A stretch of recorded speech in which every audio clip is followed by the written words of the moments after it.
Okay. It says I'm live right now.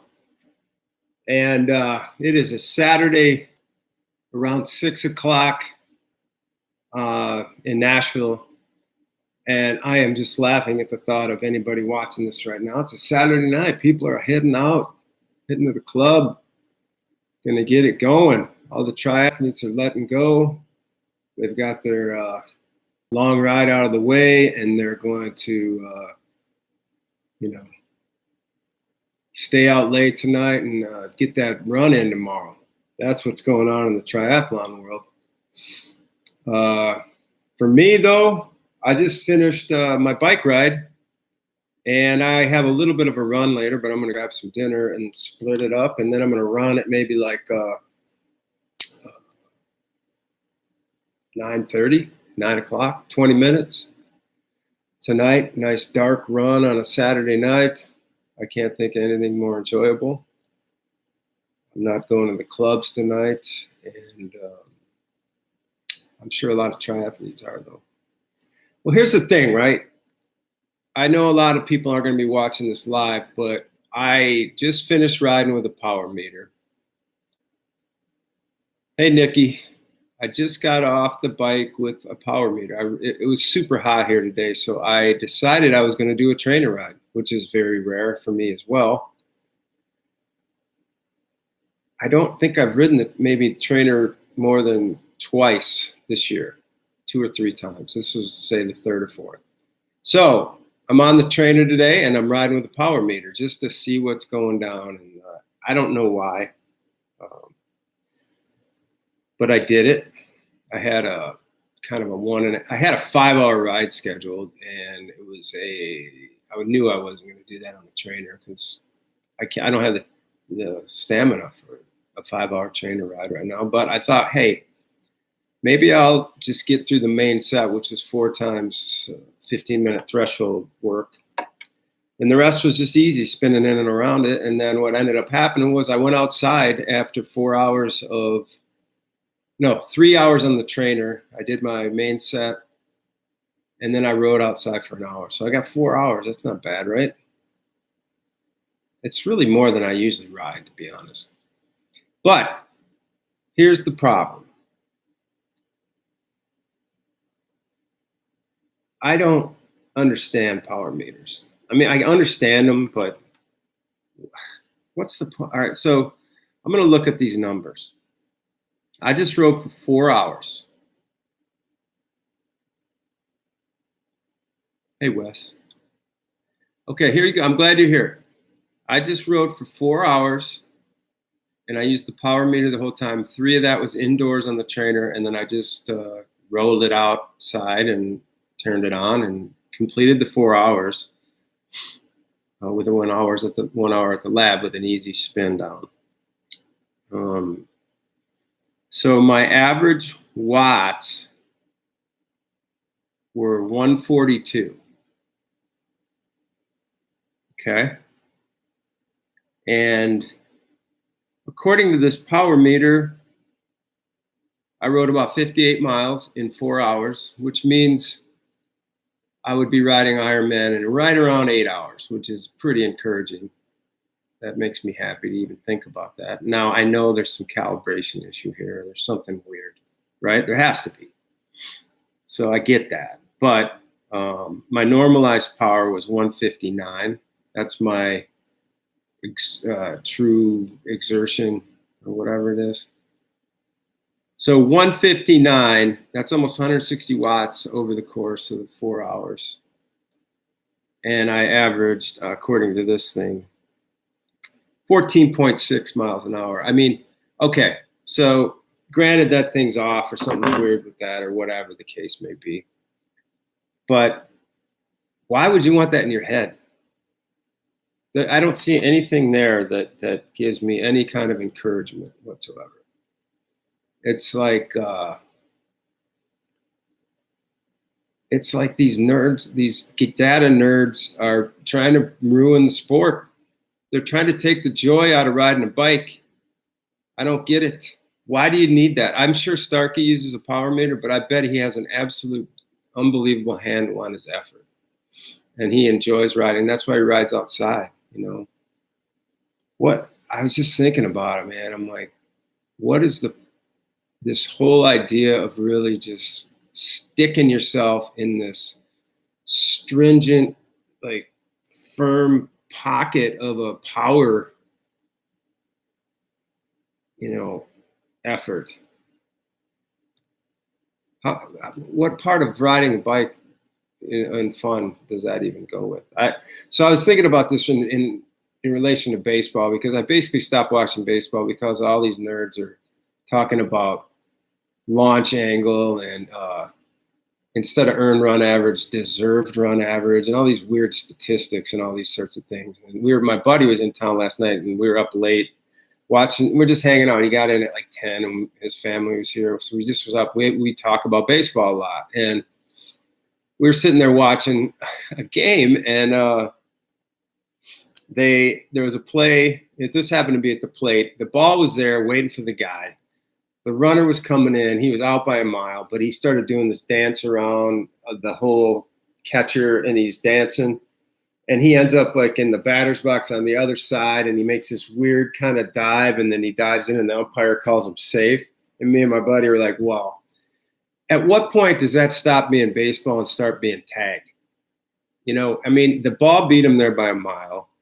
If you got to do all that kind of stuff to dance around, you're out. That's it. If I got the ball at third base and you're not coming in, if you're sliding and you do some kind of you're on your move and you do a trick around and you kind of get to the base, then I say you're safe.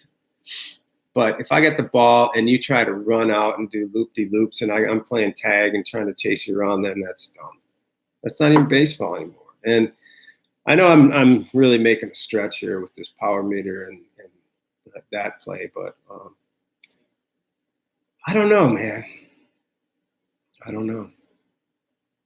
Wes, what's the point? Am I just is my calibration way off here? Because if this is saying 4 hours and I rode 58 miles, and I know that's on the trainer. I don't have a smart trainer, and blah blah blah. And all I know is when I got out to the lab, it still felt weird because I was doing this like what I call my all-day pace, and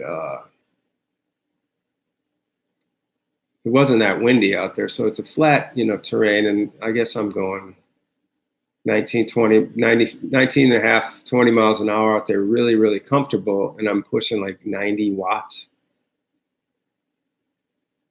Speed that I gave you for that is not accurate inside. Okay, what? Speed that I gave you, it gave you, is not accurate for the speed at all. Okay, so then, I'm just gonna, instead of ride outside or enjoy the scenery and the flowage of bike riding, I'm just gonna base all my training around watts, the watt number.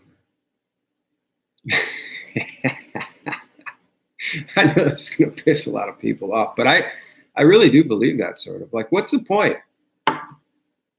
Like, I know a lot of people that ride by watts, haven't won Kona, haven't won their age group, haven't even podiumed.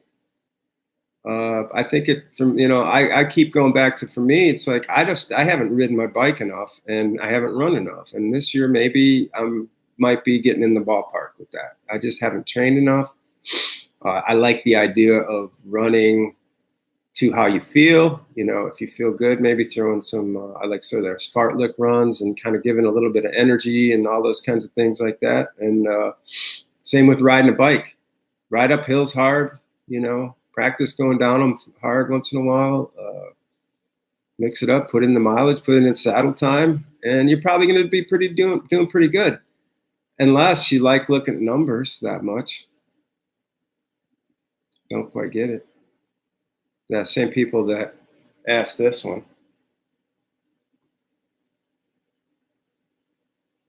Everybody's worried about the water temperature, worried about the watts, worried about the air temperature in New York. I'm in a good mood, but I'm kind of in a bad mood kind of annoyed by this. I think the power meter thing is just annoys me. Look down at that thing, and I know you can get better at it, but here's the thing. I really do think that it helps you get a better pedal stroke. If you pay attention to what's going on, if you kind of like look at your watts as you're pedaling and kind of just work that and start saying, oh, that when I do that, when I pull up a little bit and when I do this and all that sort of stuff, that my watt number goes up a little bit. And then, okay, then it's like, how can I make this easier? How do you make that pedal stroke feel easier with a little bit higher watts? That to me is the whole secret. So once you kind of get that going in your head, that's what you practice. You don't look at watts, you practice how to make it feel easier. It's the same with running. Sometimes it's feel, if you have, it comes down to form for me, like in swimming too, because how many times I bet a lot of you guys have had a faster 100 time once in a while when you're not even trying or when you're cooling down. It's like, ooh, that doesn't make any sense. Well, yeah, because you're relaxing and you're going smooth and you're not over killing it and whatever. And I think a lot of times that's what happens in running and cycling is that we get so aggressive that we're not relaxed, and then we lose that. There are all these dead spots, and we're not using good momentum. So I'm just throwing that out there. It means not. I figure it's just info for Robbie. So I go by PE. Oh, yeah. Yeah, I don't know. I think there's something in it. I think it helps. It does help coaches. And I think it's sort of like, I don't know. I don't know what I'm even trying to say here. But I do think that the whole point of this thing is to go easier and faster. So if the power meter helps you figure that out, then I think you're winning. And again, I'm not talking about Jan Frodeno and these guys because that's a whole nother level. But I'm just talking about dudes like you and me and women like you and me, whatever, and enjoying life along the way. And I guess if power meters make you, give you a thrill, go for it. But I don't get them. And I'm going to leave it on that for now.